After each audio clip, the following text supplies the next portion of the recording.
Greetings friends, it's me, Wayman29, and this is a video going out to Junkyard Dog Videos. And thanks for doing that direct upload. I missed the video. Must be you didn't do it as a response. And this is going out to you and many others who may disagree with my thoughts on a video. Feel free to send it in as a response. I'm not a fundamentalist Christian, and I do not really like having one-way conversations. So please comment and send in your video responses, and I'll approve them. You don't have to worry about that. I'm not that far out there. I just may sound like it sometimes.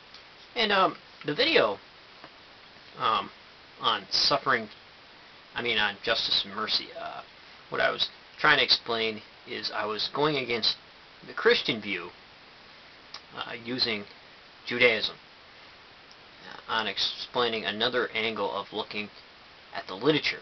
So I am not Jewish, I am not Christian, agnostic, meaning I don't know.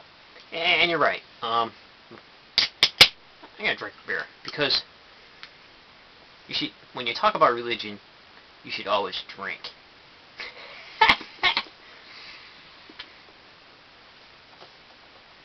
But religion is a fair and foul thing, and depending on the person, religion can answer questions that they have in their lives, and for some people it cannot.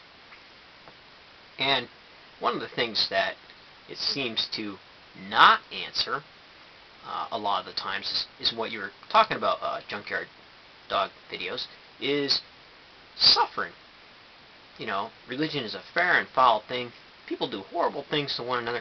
Like you mentioned, like kids are getting killed, Granted, sometimes religious fanatics may use them as human shields, or people that got killed may say they were being used as human shields.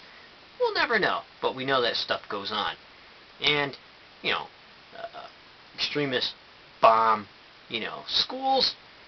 Extremists bomb school buses, And usually it's easier to put a religion overtone on things when you don't want the real reason on why you're doing things found out. Because people will work much harder for religions and beliefs rather than a real reason. And that's been done many times, especially here in America and American foreign policy. So sometimes religion can answer the question of suffering, but it can't answer all the questions. So specifically out of Judaism, matter of fact, Bar Ehrman had this book here, talks about that. It's called God's Problem: How the Bible Fails to Answer Our Most Important Questions on Why We Suffer. It's a very good book. Bar Ehrman's one of my favorite New Testament scholars. He's agnostic too.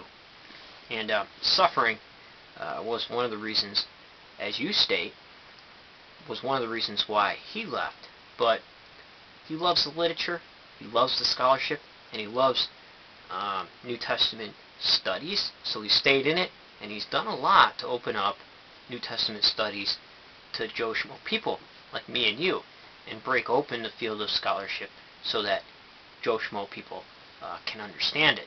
So I kind of understand what you're getting at, but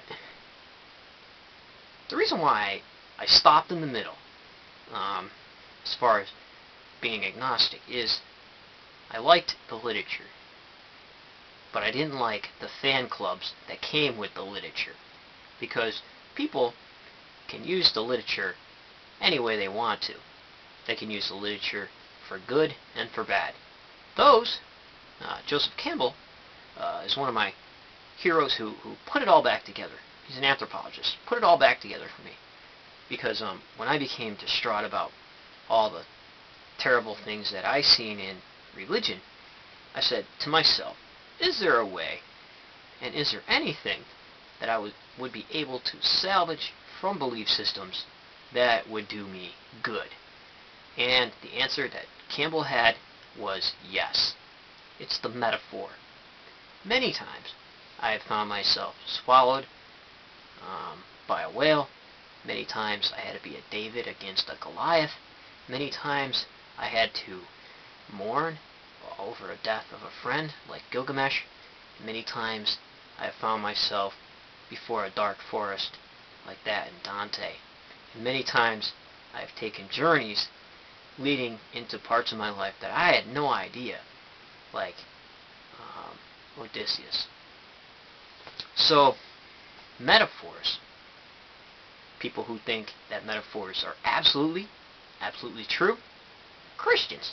People who think metaphors are not at all true and throw them out, then they're lies. They're atheists. So it all depends. But I really love the literature, and the literature, in my view, will save your ass any time. Because if you're educated about the literature, you know where people are coming from, you know what makes people tick, why they do the things they do, and if you don't know that, you won't be able to manipulate the process and send it into a positive direction, rather than using the metaphors for negative reasons. So, I had favored, which might answer some of your questions, I have favored how the metaphor is used. I found the video Power of the Myth by Joseph Campbell. He has a book out of that interview. It's really good. He also has a book, Myths to Live By. And he has a book, Hero with 1,000 Faces. It's great stuff. And he goes through a lot of mythologies of the world and connects that with human sociology, psychology, and religion. And it's amazing. I was totally blown away by it, and I'm still all excited about it. And I have been for the last probably 10 or 15 years. So I don't plan on giving it up anytime soon. But I do appreciate you sending in your opinion about the matter. And yes, religion can cause a lot of suffering and is a fair and foul thing. But take care, friends. And remember, if everybody's thinking alike, then somebody isn't thinking